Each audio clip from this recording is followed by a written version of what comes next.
Welcome to our spicy kitchen. இன்றைக்கி நம்ம என்ன பார்க்க போகிறோன்னா புதினா சாதம் எப்படி செய்யுதுன்னு பார்க்கலாம். அதுக்கு ஃபஸ்ட்டு ஒரு குக்கரில் வந்து 2 ஸ்பூன் நெய் ஊற்றிக்கலாம். 2 ஸ்பூன் நெய் ஊற்றிட்டு 2 டேபிள் ஸ்பூன் நல்லெண்ணெய் ஊற்றிக்கலாம்.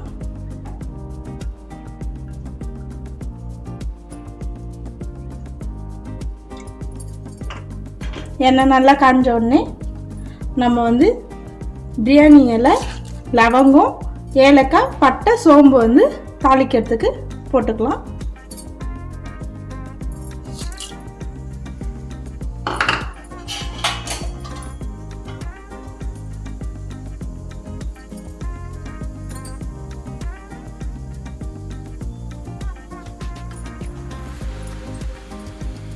வெடிக்க ஆரம்பிக்கும் போது நம்ம வந்து முந்திரி போட்டுக்கலாம்.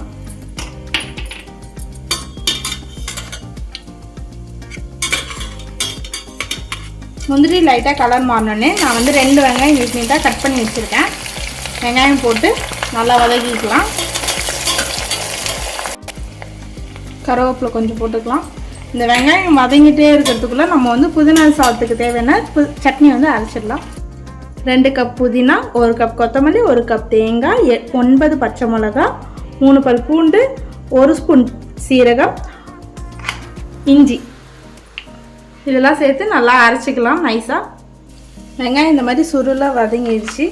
வதங்கினதுக்கப்புறம் நம்ம வந்து பட்டாணி போட்டுக்கலாம்.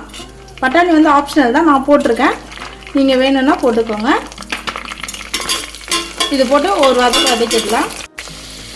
பட்டாணி போட்டுட்டு நம்ம அரைச்சி வச்ச பேஸ்ட் வந்து போட்டு நல்லா கலந்து விட்டுக்கோங்க. ரைட்டாக வதங்கினோடனே தேவையான அளவு உப்பு போட்டுக்கலாம். நம்ம ஒரு 1/4 டீஸ்பூன் மஞ்சள்தூள் போட்டுக்கலாம். இப்போ தண்ணியெலாம் வற்றி நல்லா சுருளாக வதங்கிச்சு. இப்போ வந்து நான் வந்து 1/2 கப் அரிசி எடுத்திருக்கேன். அந்த 1/2 கப் அரிசி போட்டு நல்லா ஒரு வதக்கிக்கலாம்.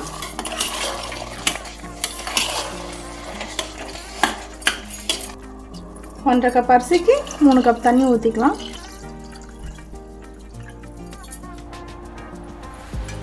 இப்போ நம்ம வந்து குக்கர் வந்து மூடி வச்சிடலாம். 4 விசில் வச்சு இது பண்ணிடலாம். 4 விசில் வந்ததுக்கப்புறம் நம்ம வந்து ப்ரெஷர் ரிலீஸ் ஆனி எடுத்துக்கலாம். இதில் வந்து இப்போ ஒரு கை கொத்தமல்லி போட்டு நம்ம நல்லா கலந்து விட்டுக்கலாம். சுவையான புதினா சாதம் ரெடி ஆகிடுச்சு. இது வீட்டில் ட்ரை பண்ணிவிட்டு கமெண்ட் பண்ணுங்கள். உங்களுக்கு பிடிச்சிருந்தா லைக் பண்ணுங்கள், ஷேர் பண்ணுங்கள், சப்ஸ்கிரைப் பண்ணுங்கள்.